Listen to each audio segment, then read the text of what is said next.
फिर तुमने पूछा है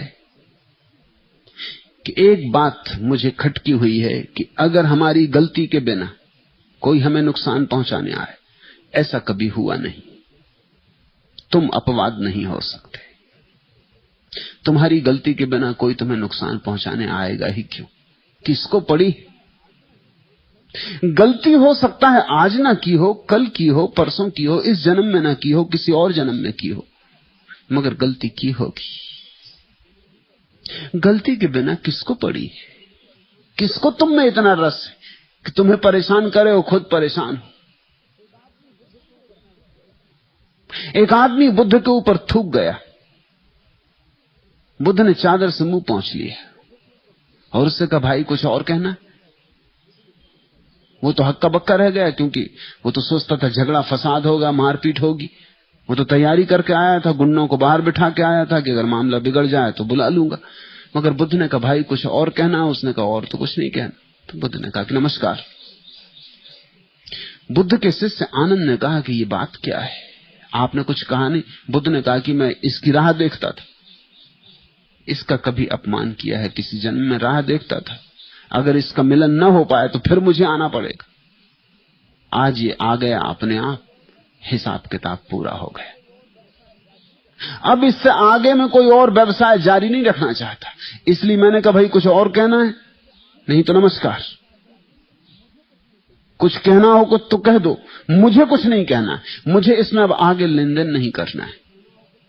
अगर मैं कोई भी प्रतिक्रिया करूं, अच्छी या बुरी, दोनों हालत में संबंध बन जाएगा। यही तुम फर्क समझो। जीसस ने कहा है, तुम्हारे एक गाल पे कोई चांटा मारे दूसरा कर देना। बुद्ध नहीं कहते एक गाल पे कोई चांटा मारे दूसरा कर देना। बुद्ध कहते हैं एक गाल पे कोई चांटा मारे धन्यवाद दे देना, दूसरा गाल मत करना, क्योंकि दूसरा गाल करने में तुम फिर कुछ कर्म कर रहे हो। अच्छा ही सही, मगर अच्छा भी बांध लेता है उतना ही जितना बुरा बांधता है। तुम कुछ करना ही मत, जो दूसरा कर रहा है उसको चुपचाप स्वीकार कर लेना। तुम्हारे किए का प्रत्युत्तर मिल गया, बात पूरी हो गई, बात समाप्त हो गई, ये लेन देन बंद हुआ, ये खाता समाप्त हुआ, तुम्हारी एक उपद्रव से मुक्ति हो गई।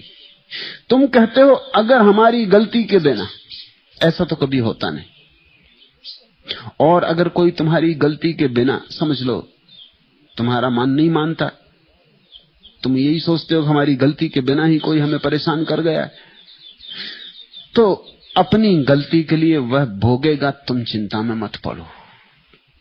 तुम उत्तर देने की विचारणा में मत पड़ो, क्योंकि उत्तर देने में तुम उलझ जाओगे, उसके साथ गुथ जाओगे। यही तो कर्म का जाल है। समझो तुम्हारी गलती से या तुम्हारी ना गलती से। मैं तो कहता हूं कि तुम्हारी गलती के बिना नहीं हो सकता, लेकिन तुम्हें अगर ये समझ में ना आए, क्योंकि ये समझने के लिए बड़ी अंतर्दृष्टि चाहिए पड़ेगी। तुम्हारी गलती के बिना ही सही कोई गलती कर रहा है, तुम परमात्मा पर छोड़ दो, उसकी जो मर्जी। तुम इसे एक परीक्षा समझो कि तुम्हें एक अवसर मिला शांत होने के लिए, तुम्हें एक चुनौती मिली कि विपरीत परिस्थिति में तुम मौन रख सकते हो या नहीं। जब कोई उद्विग्न करे तब तुम निरुद्विग्न रह सकते हो या नहीं। जब कोई गाली दे तब तुम शांत रह सकते हो या नहीं। एक तुम्हें अवसर मिला, इस आदमी का धन्यवाद दो, इसने तुम्हें एक अवसर दिया, इसने गाली दी या तुम्हें नुकसान पहुंचाया, और तुम अछूते रहे, तुमने कोई जवाब ना दिया, जैसे कुछ हुआ ही नहीं। तुम्हारी चेतना ऐसी रही जैसे कुछ हुआ ही नहीं, जैसा ये आदमी आया ही नहीं, इसने गाली दी ही नहीं, जैसे एक सपने में हुआ, या तुमने एक फिल्म में देखा, या एक कहानी पढ़ी, मगर तुमसे कुछ भी हुआ नहीं। तुम दूर ही रहे, तुम साक्षी रहे। यह साक्षी भाव ही मुक्ति का सूत्र है। फिर तुम्हारी गलती से हुआ या न गलती से हुआ, कुछ लेना देना नहीं। दोनों हालत में एक ही काम करना है, साक्षी रहना है। अगर हमारी गलती के बिना कोई हमें नुकसान पहुंचाने आए तो उस समय हमें क्या करना उचित होगा? कुछ भी करोगे तो अनुचित होगा।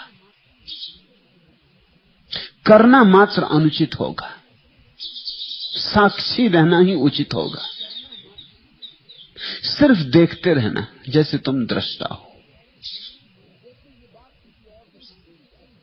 जैसे ये बात किसी और के साथ की जा रही है। तुम दर्शक मात्र हो, तुम इसके भोक्ता नहीं। एक ये तो सबसे ऊंची बात है। अगर हो सके तो साक्षी रहना। अगर ये ना हो सके, क्योंकि मैं जानता हूं ये कोई सरल बात नहीं कि तुम साक्षी रह जाओ, और अगर साक्षी को जिंदगी भर साधोगे संभालोगे तो ही रह पाओगे। उस दिन के लिए मत बैठे रहना कि जब कोई गाली देगा तब साक्षी हो जाएंगे, उस दिन फिर तुम ना हो पाओगे। जब कोई स्तुति कर रहा हो तब भी साक्षी होना, और जब कोई फूल मालाएं पहना रहा हो गले में तब भी साक्षी होना, तभी गाली देते वक्त साक्षी हो पाओगे। जब खाना खा रहे हो, स्नान कर रहे हो, तब भी साक्षी होना। साक्षी को रचने देना, पचने देना, साक्षी को भीतर प्रविष्ट होने देना, तो ही किसी दुर्दिन में, किसी दुर्घटना में, किसी ऐसी घड़ी में जहां की आदमी एक क्षण में डमाडोल हो जाता, भूल जाता है, बच सकोगे। वह तो आखिरी लक्ष्य है। हो सके उसके ऊपर फिर कुछ भी नहीं। अगर ये ना हो सके तो नंबर 2 की बात, नंबर 2 से मुक्त होना है। सिर्फ इसलिए कह रहा हूं कि शायद नंबर 1 की बात अभी ना हो सके, होते होते होगी, लेकिन नंबर 2 की बात अगर करोगे तो नंबर 1 की बात सदते में सहारा मिलेगा। नंबर 2 की बात यह, पहले से तय मत करो कि क्या करेंगे। उस घड़ी जो हो जाए परमात्मा के ऊपर छोड़ के हो जाने देना। पहले से तय करने में तो बड़ी गड़बड़ हो गई, वो तो अहंकार का हिस्सा हो गया। तुम पहले से तय करके बैठे हो कि कोई गाली देगा तो हम ऐसा करेंगे, कोई अगर ईंट मारेगा तो हम पत्थर से जवाब देंगे, या कोई एक गाल पे चांटा मारेगा हम दूसरा गाल कर देंगे। दोनों में तुमने पहले से इंतजाम कर लिया, तुमने पहले से सोच लिया, तुम कर्ता बन गए। तुमने समय ना आने दिया, तुमने समय में सहज स्फुरना ना होने दी। आने दो समय, जब कोई गाली देगा तब सहज स्फुरना से जीना, जो उस क्षण लगे करने जैसा वो कर लेना, और कृत्य को अपना मत मानना, उसको परमात्मा पे छोड़ देना। यही कृष्ण ने गीता में अर्जुन को बार बार कहा कि फल उस पर छोड़ दे, कर्ता वही है ऐसा जान, तू निमित्त मात्र है। ये नंबर 2 की बात है, लेकिन इससे पहली बात सधने में सहायता मिलेगी। अभी तुम निमित्त बन जाओ, मात्र उपकरण। परमात्मा जो करवाना चाहे करवाए, तुम सिर्फ उसके लिए राजी रहो। फिर न पछताना पीछे लौट के, न गौरव करना। तुम करता ही नहीं हो तो पछताना किसको है, गौरव किसको करना है।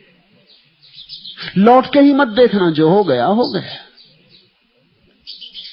धीरे धीरे निमित्त बनते बनते साक्षी भी बन जाओगे। निमित्त साक्षी बनने की प्रक्रिया है, विधि है।